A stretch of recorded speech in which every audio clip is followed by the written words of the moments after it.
In this video, we are going to be looking at similar figures. We're going to be determining if figures are similar and finding missing links of similar figures. All right, so first off, the definition of similar figures. In order for figures to be similar or considered similar, they have to be the same shape, but they do not have to be the same size. So you can see the blue shapes, those are similar because the first one is just bigger than the second one. And then the triangles are not similar because they don't even look the same, right? They would look exactly the same, just one size different than the other. That's how you can see just visually if they are similar.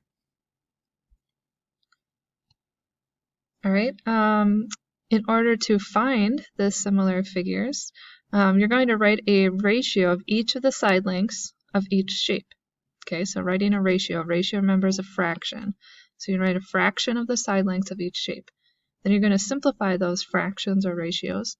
And if the ratios or fractions are the same, then the figures are considered similar.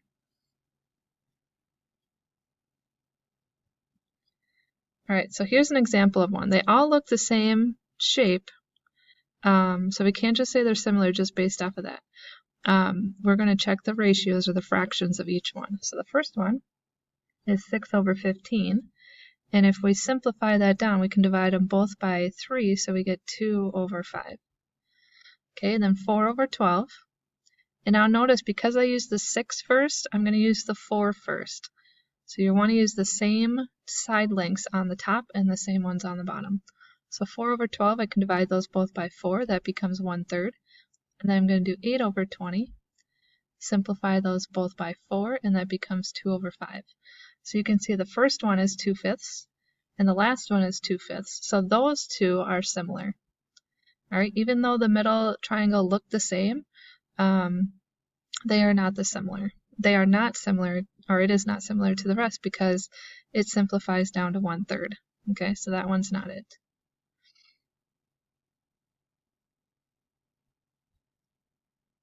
All right. Now, if you're going to find missing links, so in that last one, let's say we didn't know that number 20, and we wanted to figure out what would that number have to be so that they are similar. Okay, so you must be told that the shapes are similar. You cannot just assume it. You're going to set up a proportion and solve that. All right, so find the missing length, and I am telling you that these are similar, although it should have had in the statement here that these are similar figures. All right, so we're going to do x/18 to set up this one, and 4/6 to set up this one. So remember, because I use the x first, I have to use the 4 first. So I set up those fractions, and I set them equal to each other. That makes it a proportion. All right, so now I'm going to go over here with our space, bring it over, and now I'm just going to solve it. So remember, you do your cross multiplying.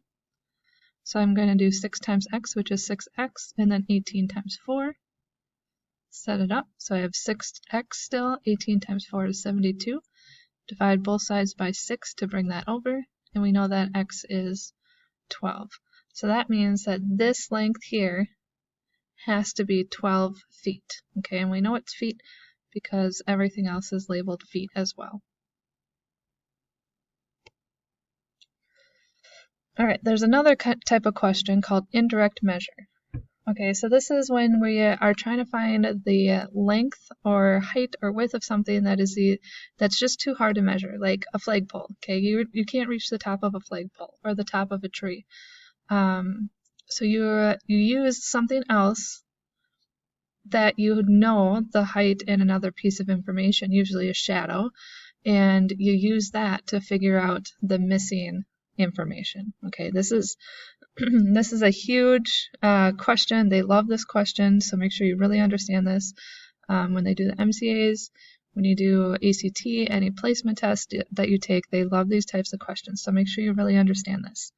So what you're going to do is set up a picture, or draw a picture, and label them with numbers, and then set up your proportion and solve.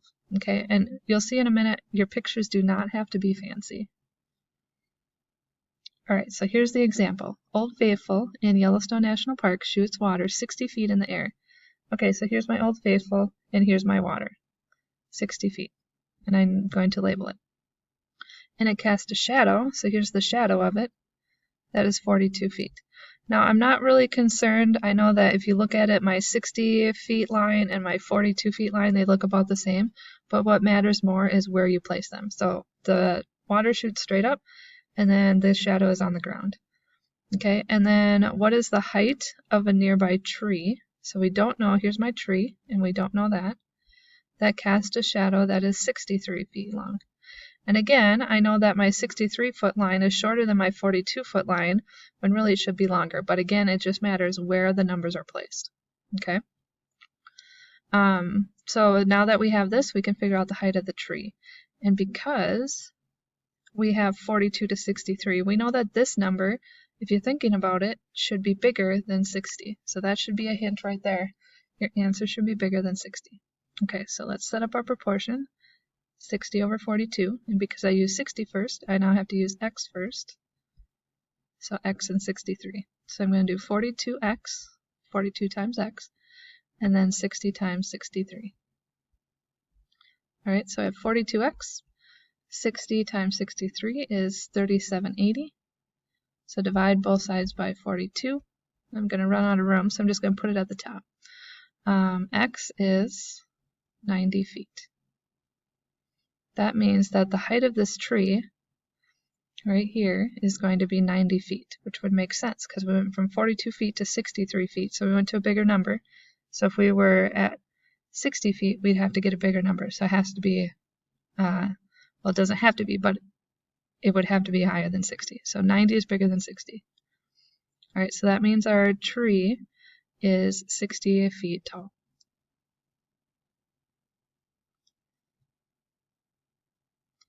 All right, and I'm just giving you one practice question. So Destiny wants to resize a 4-inch wide by 5-inch length photograph so that it will fit in a space that is 2 inches wide. What is the new length? So pause the video now, try this on your own, and then unpause it when you're done to check your answer.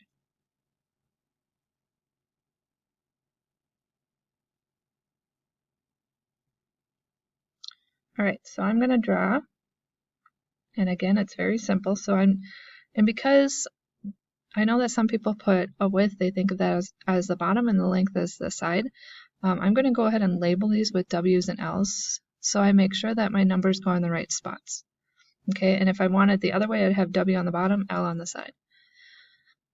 So it's 4 inches wide by 5 inches long. Okay, so having the W and L helped me figure out where those numbers go. And then we want to know 2 inches wide. So we're going to fill in the 2. That means we need to know what is the new length. Okay, so I have it set up. So again, I'm going to do my proportion. So 4 over 5 equals 2 over x. So because I use 4 first, I have to use the 2 first because they match up.